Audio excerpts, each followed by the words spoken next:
इनका खेती बाड़ी चलता है और नतीजा यह होता है।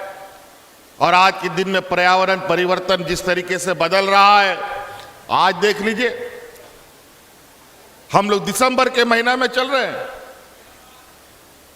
लेकिन आज भी इस पंडाल में बहुत सारे ऐसे लोग हैं बैठे हैं जो स्वेटर भी नहीं पहन पाया अभी तक, और जो पहना भी है तो हाफ स्वेटर पहन के घूम रहा है। पहले ऐसा नहीं होता था। पहले दिसंबर आते आते लोग ठिठुरने लगते थे, घर से निकलने के लिए 50 बार सोचना पड़ता था।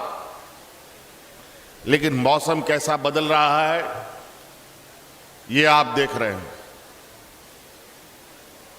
प्रकृति से छेड़छाड़, जल जंगल जमीन के साथ खिलवाड़ का नतीजा यही होता है। और इस जल जंगल जमीन को बचाने के लिए झारखंड के आदिवासी और मूलवासी को जितना मजबूती से पता है, हमको नहीं लगता है देश में किसी लोगों को पता होगा, किसी राज्य के लोगों को मालूम हो। क्योंकि झारखंड का तो यही पहचान है, जल जंगल जमीन। लेकिन विकास के पैमाने भी आज इस तरीके से गढ़ी जा रही है जिसमें पर्यावरण के छाती पर हम लोग इतनी अत्याचार पे लगे हैं कि उसका परिणाम सबसे पहले हमारे किसानों को भोगना पड़ रहा है। और किसानों के दुश्मन भी इस देश में आके अपना षड्यंत्र रचने में लगे। आप लोग को मालूम है कि इस देश में किसानों ने 1 साल तक पूरा दिल्ली सरकार को घेर करके दिल्ली के अंदर बंद कर दिया था, किसान विरोधी काला कानून के वजह से। और इस आंदोलन में हजारों किसान दिल्ली के चौक चौराहे में सर्दी गर्मी बरसात में रहते रहते उनकी जानें भी चली गई। लेकिन किसानों ने आंदोलन नहीं छोड़ा और पूरा दिल्ली सरकार को घेर के रखा।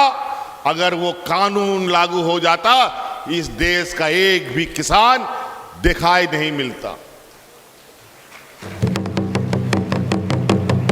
कुछ षड्यंत्रकारी लोग इस देश के अन्नदाता को ही मार देना चाहते हैं, जो देश के लोगों का पेट भरता है, उन्हीं को खत्म कर देना चाहते हैं।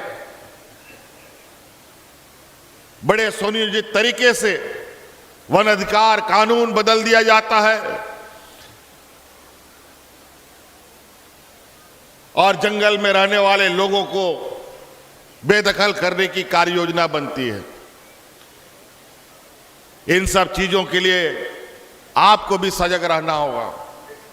अगर आप ध्यान नहीं दिए, आप जागरूक नहीं बने, तो आपके लिए भी ऐसे कानून काला बन जाएगा कि आप जीवन भर रोते रहेंगे, आपका आंसू पोंछने वाला कोई नहीं आएगा।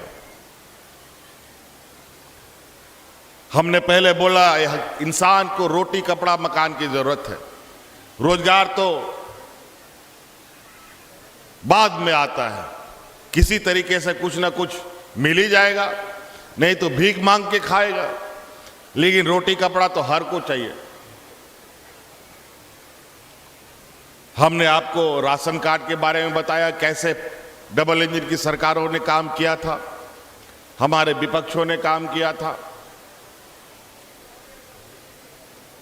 मकान को लेकर के भी आपको मंत्री जी ने बताया कि किस तरीके से हमारे चिन्हित गरीब परिवार जिनको आवास मिलना था, उसके लिए पूरा सरकार, दिल्ली सरकार में अपना नाक रगड़ते रह गई, हाथ फैलाते रह गई, लेकिन हमें गरीबों के आवास सैंक्शन नहीं हुए।